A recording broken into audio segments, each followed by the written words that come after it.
Hey guys, and welcome back to Serial Killer September on True Crime with Bongi. My name is Bongi if you're new, and you're very much welcome to the channel. So last week we spoke about Dennis Rader, aka the BTK killer, and if you haven't checked that one out, I would suggest you do. I'm gonna leave it linked in the eyes, and I'll also leave a link to it in the description box as well as in the pinned comment. So if you haven't checked it out, please do. This week we're going to be talking about Anatoly Onoprienko, also known as the Beast of Ukraine, the Terminator, or Citizen O. So Anatoly Onoprienko killed a total of 52 people between the years 1989 and 1996. The people living in the villages surrounding the capital of Kyiv lived in literal fear for a very long time. They put bars on their windows and their doors, just trying to stay safe from this beast of Ukraine, from this Terminator. But the truth is, nobody knew when he would strike, and everyone in his way was clearly very much unsafe. Every sunset was a brand new chance for him to kill, and the worst part about this was that he was ambushing people in their homes. So it really didn't matter whether you were out in the streets or in your household, because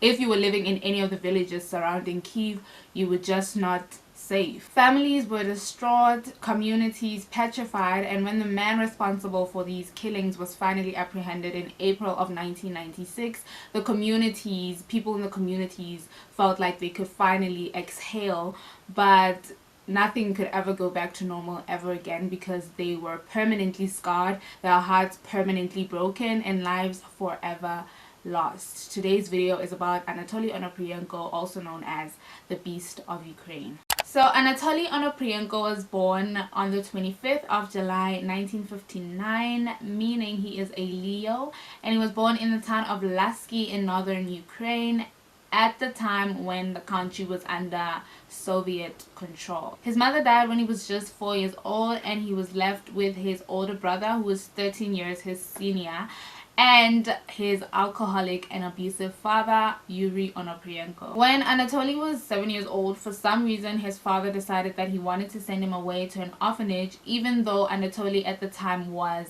living with his grandparents. So at his father's insistence, the grandmother sent Anatoly to an orphanage in Malin. His brother remained with the family, and Anatoly would actually grow up to resent the family for sending him away while his brother stayed with the rest of the family. His grandmother stayed with him at the orphanage for a few days just to let him adjust to the new living situation, and afterwards she would visit him very frequently, and every time she came to visit she would come with care packages that had some food. Anatoly was a shy boy, but he did manage to make a few friends there at the orphanage. When he was 14 years old, he enrolled into the Malin College of Forestry, but during his time there he was quite problematic. He drank alcohol, he smoked, and he also would steal from other kids and the teachers as well, and this disruptive behavior of his really unsettled the teachers. It was pretty clear at this point that he had lost all interest in his academics, because he was just doing whatever the heck he wanted and didn't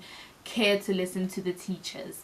In 1976, at the age of 17, he dropped out of school and went to go join the army. After his discharge, he got a job on a cruise in the harbor of Odessa, and he would make some extra cash by stealing from the people's cabins. During his time at the harbor, he met a young beautiful woman at a restaurant, and the two kind of hit it off.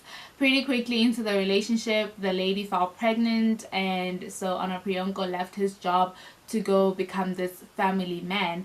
But pretty quickly after his son was born, Onoprienko left the woman and the child, never contacted them again. He said that he felt lost and out of place, and he just wanted to find himself and find his passion. In 1989, Anatoly's crimes would escalate. They went from just petty crimes, petty theft, to murder. Sometime in 1989, he broke into his landlady's apartment with the intention of just robbing her, but the landlady walked in on him. In a panic, he shot and killed her and then fled the scene. Unfortunately, Anatoly was never suspected for the murder. He then committed his next murders with his friend Sergei Rogozin. He and Sergei normally robbed houses together, but things were about to take a wild turn for Sergei. One night, as they were driving home from a trip to Russia, they spotted a car on the road that was pulling a trailer. Anatoly swerved in front of the other car, grabbed his rifle, and then jumped out of the car. He ordered the driver of the other car to roll down his window, and then, without warning, he shot the driver and his wife, killing them on the spot. Sergei had thought that Anatoly was just heading over to the car to rob them because that was the usual kind of scene, robbing people, but when he saw what took place, he was kind of taken aback by that. Anatoly then buried the two bodies and then set the car on fire. He threatened to kill Sergei's entire family if he told anybody about the crimes, and so Sergei agreed to keep his lips sealed. He had just gotten away with his second and third murder. He started feeling powerful and important, and at this point he decided that he had found his true passion. Killing was his passion, and he was just merely fulfilling his destiny. Just over a month later, he killed yet another couple while Sergei just watched on. In late 1989, Anatoly ambushed yet another car on the highway, and he killed everybody inside the car. He killed the couple as well as their 11-year-old son, who was sleeping at the back of the car. He dragged the bodies into a ditch, poured gasoline over them, and then set them alight. He had just claimed the lives of his final victims for the year. After these murders, the murders stopped rather abruptly, and that was because Anatoly had left Ukraine. For the next 6 years, he traveled across Europe. He worked in Germany and Austria, and it turned out that he was actually deported from both countries, but apparently he didn't murder anybody whilst he was in those two countries. At least that's as far as we know and authorities know. He returned to Ukraine in 1995, thinking that the murders that he had committed in 1989 were so sensational and had become legend, but very much to his disappointment, everybody had forgotten about the murders and nobody was looking for him. As soon as he realized that nobody cared and nobody was looking for him, he came up with this plan to commit murders that the whole of Ukraine would remember, never forget. He then traveled to a relative's home, broke into the house, stole some valuables as well as a gun. His relatives were hunters and they had come back from hunting and they were just preparing the fresh meat, and Anatoly took this opportunity to break into the house and steal the gun. In the winter of 1995, he took his new gun and traveled to Odessa. He broke into the home of a 70-year-old woman, shot her, and then set her house alight. 4 days later, he arrived in Malin, where he shot and killed a couple that was having sex in their car. He first shot at the man, but the shot only wounded him. And then he sat by and watched as the woman frantically put her clothes on and then ran off in search for help. The lady later returned to the scene and Anatoly shot and killed her. He then finished off the man with a knife. He dragged the woman's body back into the car, drove the car to a secluded area, and then set the car alight. He took the couple's money and then fled the scene. At some point during these murders, he moved to Yavoriv to live with his cousin and his wife, Lana.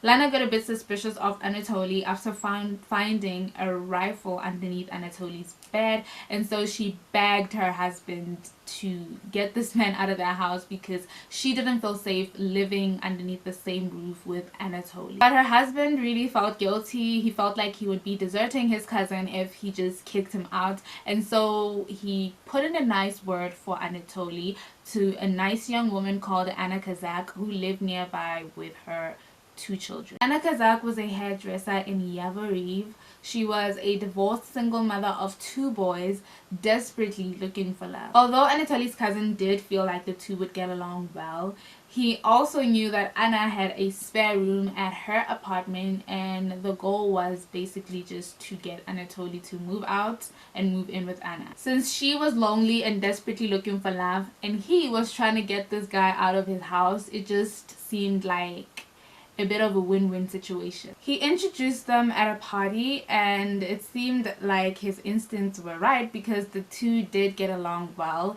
So much that within a few weeks of knowing each other, Anatoly moved in with Anna and started playing happy family. He told Anna that he was a traveling businessman, and so whenever he would disappear for days on end, Anna wouldn't really suspect anything because he was a traveling businessman, whatever that is. Not long after their first meeting, he traveled to Malin to carry out his next murders. So the winter of 1995 was one of the coldest winters in Ukrainian history. There were also lots of blackouts, and people would go for days without electricity, and Anatoly used this to his advantage. On the 24th of December 1995, he headed over to one of the villages that were experiencing a blackout in Malin to claim the lives of his next victims. He headed over to the Zichenkos' family home and used a ladder to peep inside the dark house. He saw Nikolai Zichenko sleeping on the bed alongside his 3-year-old son, and then he fired the gun through the windows, killing both Nikolai and his son on the spot. He then crawled inside through the window and went from room to room looking for his next victims. He stabbed Nikolai's wife and then strangled their second child, a 3-month-old baby. He then stole what he could carry and then set the house ablaze. When the police came to the scene, their first thought was that this was a robbery gone wrong or a homicide with the intention of carrying out a robbery. They didn't think that there was a serial killer or a potential serial killer on the loose. But 7 days later, on New Year's Eve, the very same man struck again. Anatoly told Anna that he had some business to take care of, and then he traveled to the town of Bretkovichi. But what Anna didn't know is that he was on a mission to find his next victims. He walked through the streets of the town of Bratkovici for a while and then came across a local forester. He asked the man for some money, and the man cussed him out, and then he asked again but got the very same response, so he pulled out his gun and shot the man on the back. He then dragged his body to the side of the road, took his money, took his keys, and then undressed him for some weird reason. If you ask me, I would say to humiliate him when people found his body. When his body was found, he would be humiliated, to demean him or something. Soon after that, on the very same night, he saw another man hanging up curtains in his new home, and then he shot the man through the window, killing him instantly. He then made his way through this man's house, killed his wife and her twin sister, and then cut off his wife's finger to get the wife's wedding ring off the finger. And he described this process of cutting off somebody's finger as easy, saying that it was like cutting through butter. Later that night, he proposed to Anna and gave her the ring that he had just chopped off of somebody's finger just hours before the proposal. So after this murder, it became clear to the police that these murders had both been carried out by the same person. The brutality of the crime and the similarity of it to the crime that took place just 7 days prior just told the police that they had a potential serial killer on the loose. So even though it had become clear to the police that they were dealing with a serial killer, they decided to conceal the fact. They decided to seal it and didn't let the media or the communities know that there was a serial killer on the loose. Pretty soon, rumors started circling around the towns surrounding Kyiv, and the rumors made their way to the media. The media wrote that it was as if these murders had been carried out by a killing machine, and thus dubbed him the Terminator. People around the town started putting bars on their windows and doors, just trying to keep safe from this Terminator on the loose. They also knew to be home before dark, although it was still pretty scary because this man was ambushing people in their homes, but they knew better than to be on the streets after dark. He burned the houses belonging to his victims, so very little to no evidence was found by the police. He would also steal some items from his victims' homes and gift these items to Anna and her son. This is how he managed to keep up with this lie that he was this traveling businessman. On the 2nd of January 1996, he shot and killed a family of 4 and then killed a male pedestrian to eliminate any potential witnesses. Just 4 days after that, he killed 4 people in 3 separate incidents. He stopped random cars on the highway and then would shoot the people in the cars. The victims were Kasai, a Ukrainian Navy ensign, Savitsky, a taxi driver, Korchagina, a cook, and an unidentified victim. On the 17th of January, he shot and killed the Pilat family of 5 in their home and then set their house alight, but not before stealing a couple of things first. He then killed 2 potential witnesses, a 27-year-old railway worker, Gonzela, and a 56-year-old passerby, Zakar. A few weeks later, on the 30th of January, he killed Marusina, her 2 sons, and a 32-year-old visitor named Zagranikny.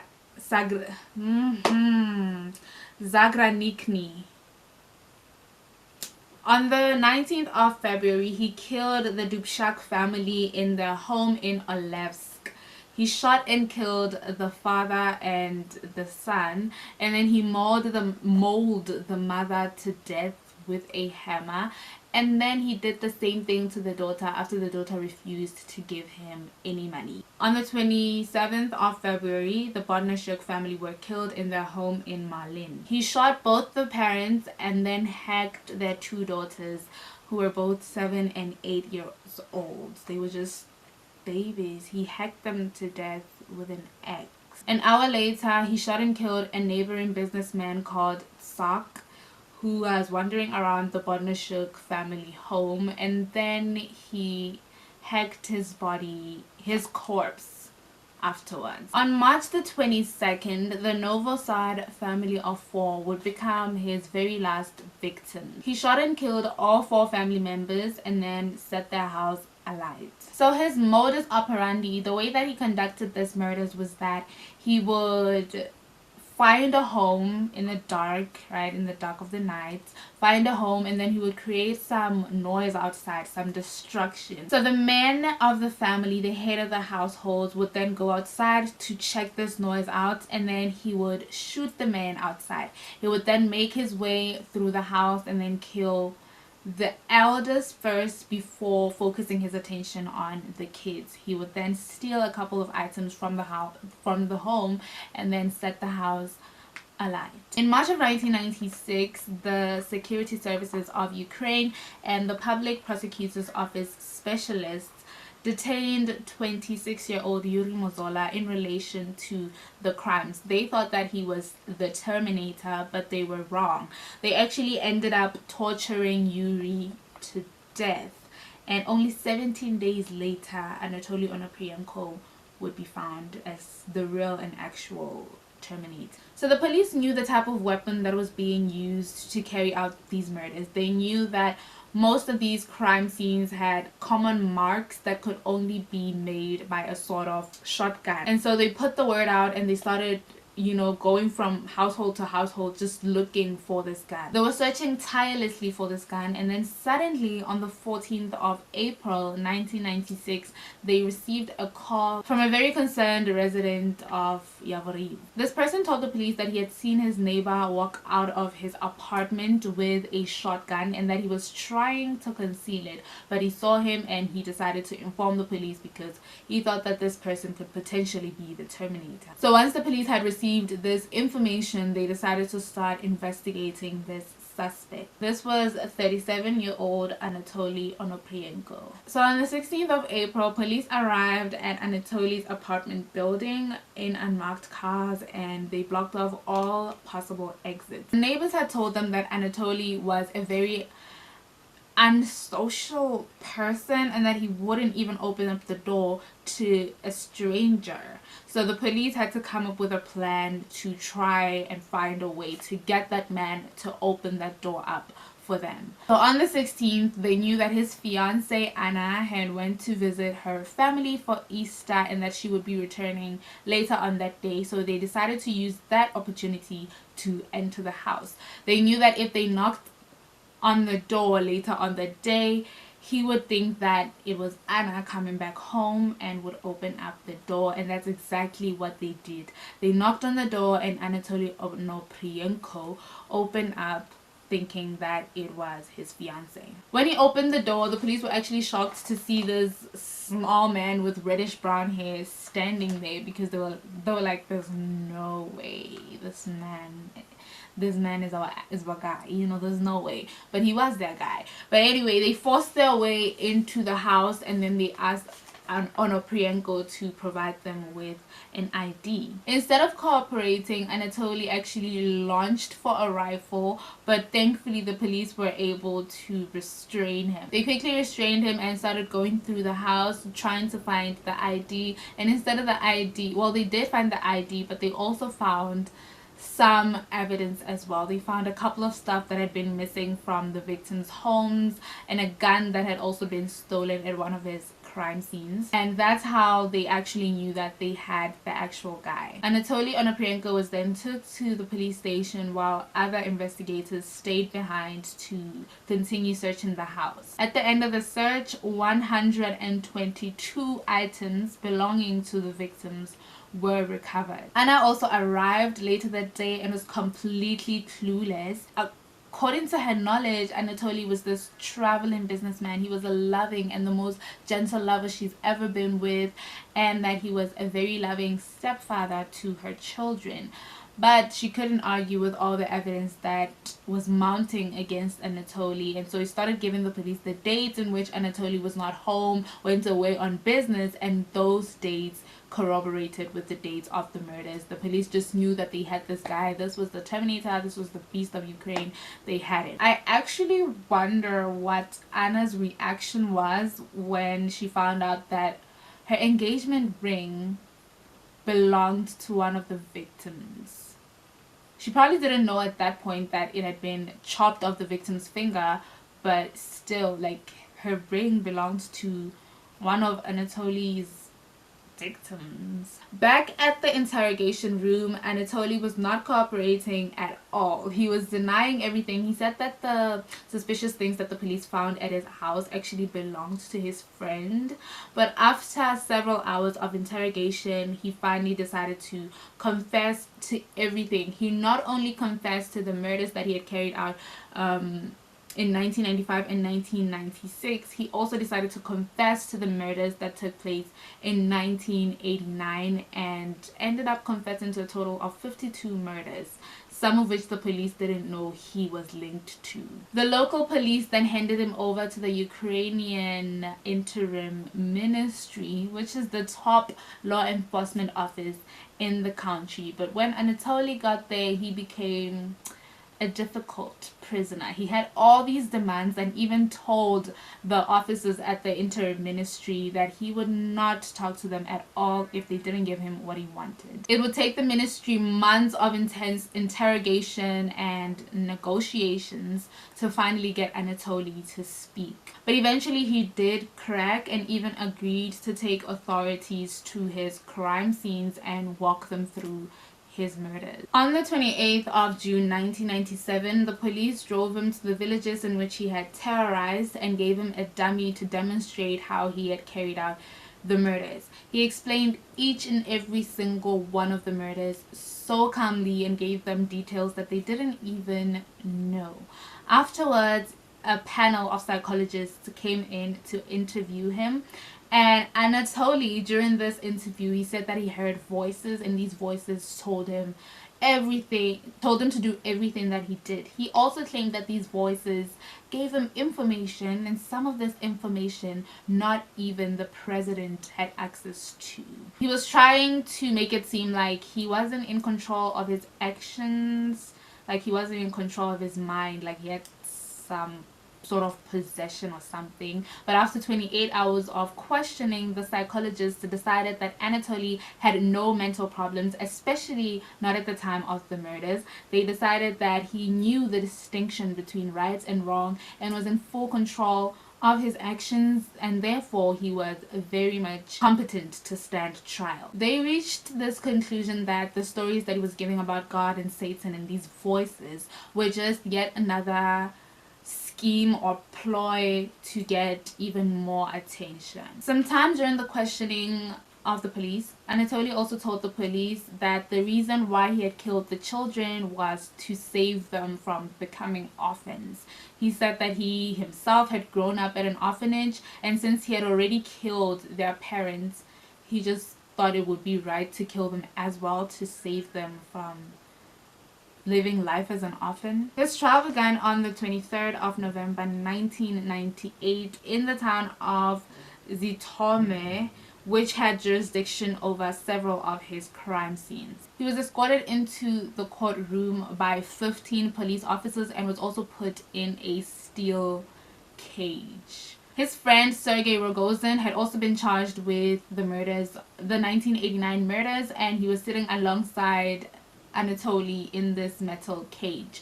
Sergei claimed that he didn't partake in any of the murders, he just watched on, and Anatoly backed him up on that. Sergei was then convicted of being an accomplice to the first murders and was sentenced to 13 years in prison. On the 31st of March 1999, he was found guilty of the 52 murders and he was sentenced to death. However, he was not executed because Ukraine at the time had just gained its independence, and in 1995 she had entered the Council of Europe and undertook to abolish the death penalty. So with this new law, Anatoly Onoprienko managed to escape death. So yeah, he wasn't executed, but he ended up dying in August of 2013 of heart failure. This man is absolutely disgusting.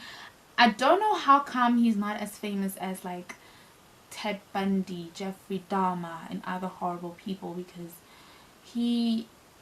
actually, it's a good thing because he wanted the notoriety, so I'm glad that people don't really know that much about him. I'm happy about that. But that brings us to the end of today's video. If you found this video informative or enjoyable, please do subscribe, and also check out my Serial Killer September playlist to find other serial killer videos. Also comment down below which serial killer you'd like me to make a video about next. And yeah, with that being said, that is it from me to you. I'll see you guys in my next one.